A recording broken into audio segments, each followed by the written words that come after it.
அடுத்த நிகழ்வு எங்களுடைய அறிவரன் தளபதி பொட்டு அம்மான் அவர்களுடைய நூல் பற்றின தன்னுடைய அனுபவங்களை எங்களுடன் பகிர்ந்து கொள்ள இருக்கின்றார். டென்மார்க் நாட்டிலிருந்து வருகின்ற இளங்கோ அவர்கள்.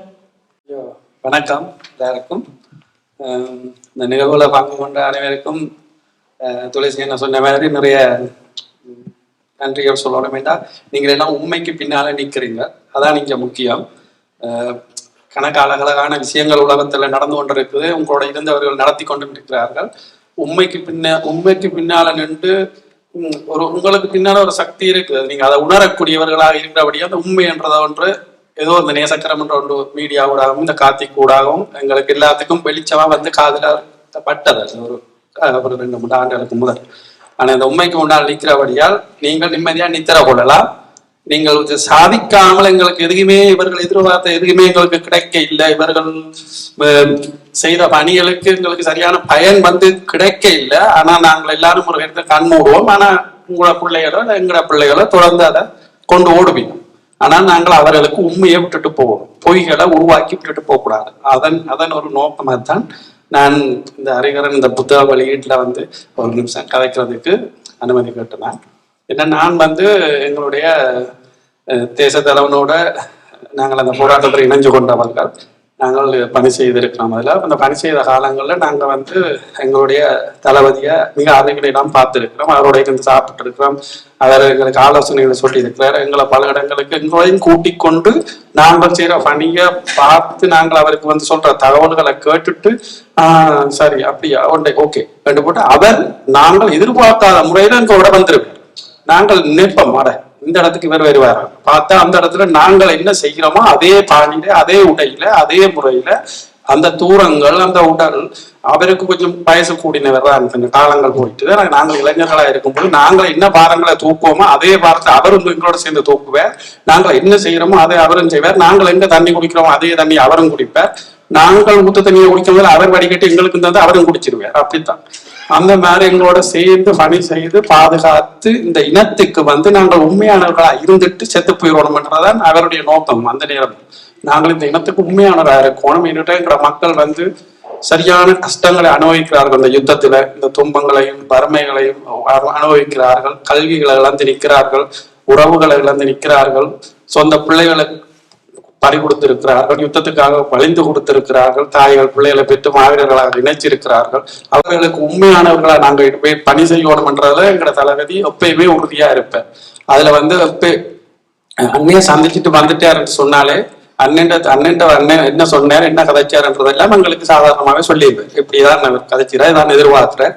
நாங்கள் அதுக்கான வீரத்திட்டத்தை நாங்கள் செய்யணும், நாங்கள் கடுமையா பயிற்சி செய்யணும், கடுமையா ஓடணும் என்று சொல்லி ஒவ்வொரு நிமிஷமும் அந்த தேசத்தை நோக்கிய பார்வையும் அந்த மக்களை நோக்கி அந்த மக்கள் வர்ற கஷ்டங்களை எப்படி நாங்கள் எப்படி தமிழம் என்ற அந்த உருவாக்கி அதை கொடுப்போம், எப்படி கொடுக்க போறோம், அதுக்கான பயிற்சிகளை நாங்கள் எடுக்கணும், எப்படி எல்லாம் கடினமா உழைக்கணும்ன்றதை ஒவ்வொரு முறையும் சொல்லி கொண்டிருப்போம். அதுக்கு முன்னுதாரணமா அவரே இருப்பார் எங்களோட. அப்படின்னா நாங்கள் உதாரணத்துக்கு நாங்கள் சொல்லலாம், ஒரு தவளை பாய்ச்சல் ஒரு சண்டை ஒன்று நடந்தது.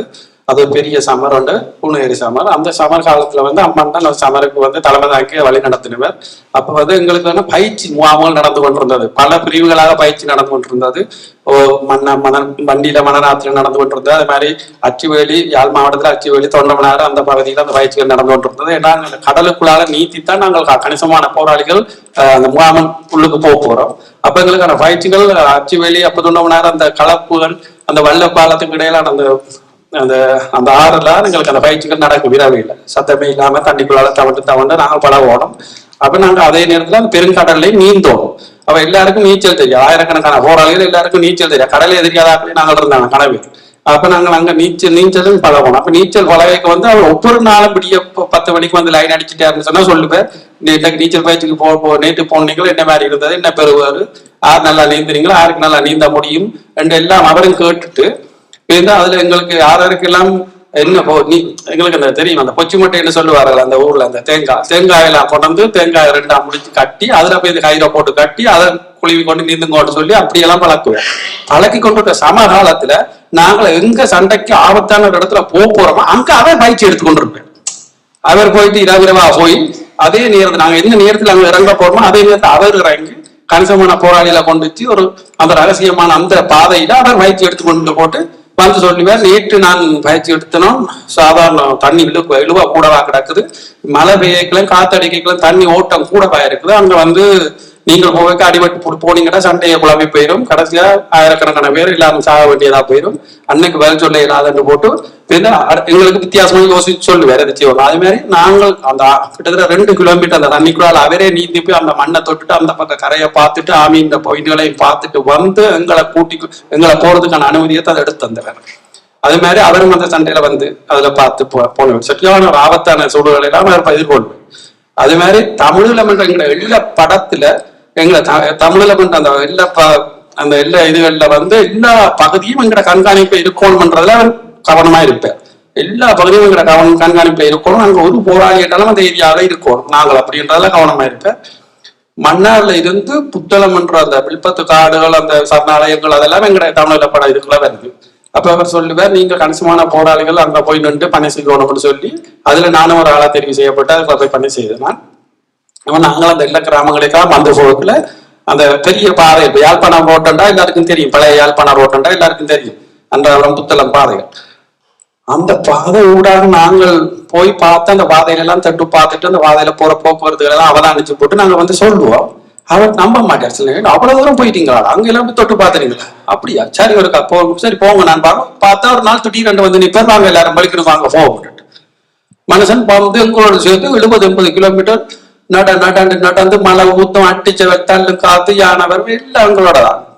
அதோட வந்து சொல்லி அடிக்க வந்து நின்று பார்த்து தொட்டு நின்று ஓமடா நீங்க சொல்றது உண்மைதானே என்ன வந்துதான் இருக்கிறீங்களா அப்படின்னு போட்டு அப்படி திரும்பி வரும். அந்த அளவுக்கு உண்மைக்காக உழைச்சங்களுடைய தளபதி தான் இவர். அது மாதிரிதான் அவர் எப்பயுமே அன்னைக்கு வந்து எந்த ஒரு பிள்ளையான தகவலும் போயிடக்கூடாது, சரியான தகவல் துல்லியமான தகவல் போகணும், உண்மை இருக்கணும், அப்பதான் அந்த எல்லாமே வெற்றி அளிக்கும்ன்றதுல மிக நிதானமாகவும் கவனமாகவும் இருப்பார். அப்படி பல விஷயங்கள்ல அவர் அப்படி இருப்பார். ஆனா காலத்தின் உலகமே சேர்ந்து எங்களை எடுத்து நீக்கக்குள்ள எவ்வளவுதான் நாங்கள் உண்மையா இருந்தாலும் உண்மையா உழைச்சாலும் அங்க வேலைக்கு ஆகாது. அது மாதிரிதான் நிசா சொன்ன மாதிரி நாங்கள் கொஞ்சம் கடினமா வித்தியாசமாகவும் யோசிச்சு உழைக்கணும். மரணத்தை கண்டு நாங்கள் மண்டியிட்டதில்லை, எங்கள் மண்ணை விட்டு நாங்கள் மறைந்து